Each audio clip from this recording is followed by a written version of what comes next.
Thank you, Vinny. You're listening to WDFH's continuing coverage of the 2004 Republican National Convention in New York City. Pacifica coverage starts promptly at 9:30, and right now we have a special guest on the phone. Active in Democratic politics since 1976, Mike McCurry is a partner at the Washington consulting firm Public Strategies. He served as President Bill Clinton's press spokesperson from 1995 to 98. Mike joins us by phone tonight from Washington. Mike, welcome. Thanks for joining us. Jared, great to be with you. How's it going up there? It's going pretty well. We've spent a lot of time talking about the demonstrations and protests that have been going on in the city since Saturday evening. And what I hope to talk to you quite a bit about tonight was the media coverage in general. There was some criticism of the limited coverage of demonstrations in Boston versus what's quite obviously a larger situation here in New York. Is there a liberal media bias?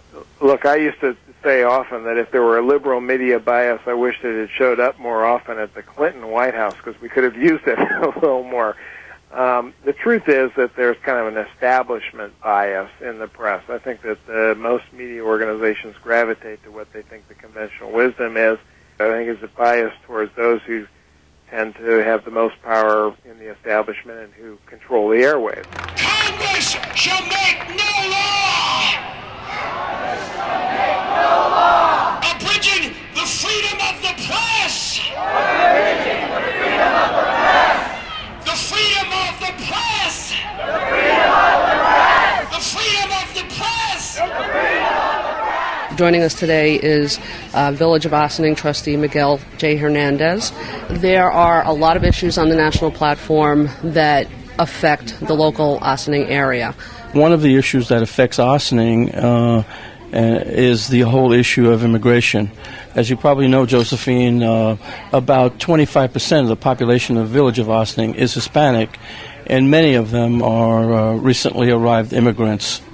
So there was a lot of discussion about the platform, the Democratic platform, with respect to immigration. And some of the things that came, some of the ideas came forward. Joining us in the studio tonight are Arthur Lehrman, Associate Professor of Political Science and History with Mercy College. Also joining us are Jerry Lewis, a retired engineer and businessman, joining us from Tuxedo, New York, and Adam Zambuto, a research associate with Strategic Litigation Research Incorporated, based in New York City. We are sitting here taking a look at the convention platform. They begin right up front with defeating terrorism. This is clearly one of the top issues that has been put forward not only by the events of the past 4 years, but clearly the key issue of national security coming to fore with the 9/11 Commission report last week. How are the Democrats being perceived on this?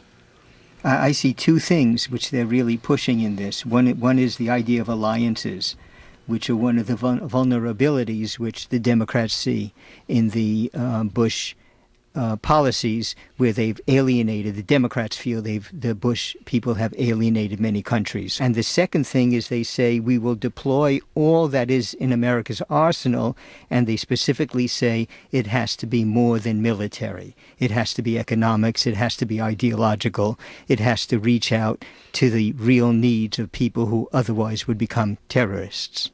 Is it satisfactory that the current administration consistently responds to the so-called coalition of the willing? They make a good point here about leading and rather than bullying, which I think is what you saw mostly from the Bush administration, and putting forth a coalition of the willing. It seems that our only friend right now are the British, and who knows how much longer they're going to hold out with British public opinion so going against Blair now, when the tide will turn with him as well. What do we want? Peace! Now! What do we want? Peace! We're speaking with Governor Rounds of South Dakota. Governor, what do you think that the party needs to do this week to present an image and help the president get elected in the fall? You know, it's really not so much the image as it is bringing these folks together and letting them see the kind of a person that's leading our country today and the good opportunities that he has in the future. It means bringing the troops together, and that's what we're doing here. But we're also sending a strong message to the rest of the country in the story that's being told this evening about just what's happened already and about what we have to do in the future. Telling people all the good that's been done so far and the plan, the overall plan for the next 4 years. Governor, did you get to see any of the demonstrations that happened yesterday? No, I really did not. We came in about midway through the afternoon. Our police escort and the officers that are assigned for security to us told us they thought there was probably about 100,000 people that were involved in demonstrations yesterday afternoon. They said that they were peaceful and that it looked as though it would be basically what had been expected.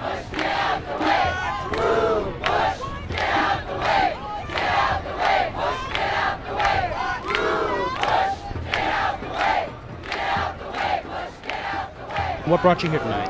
I was actually just in the area, and I've sort of been gravitating to these things all week.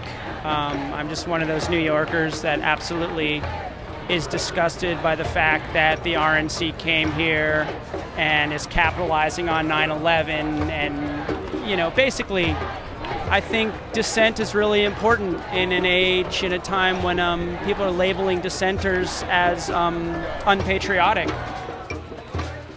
I feel very strongly that this is inappropriate.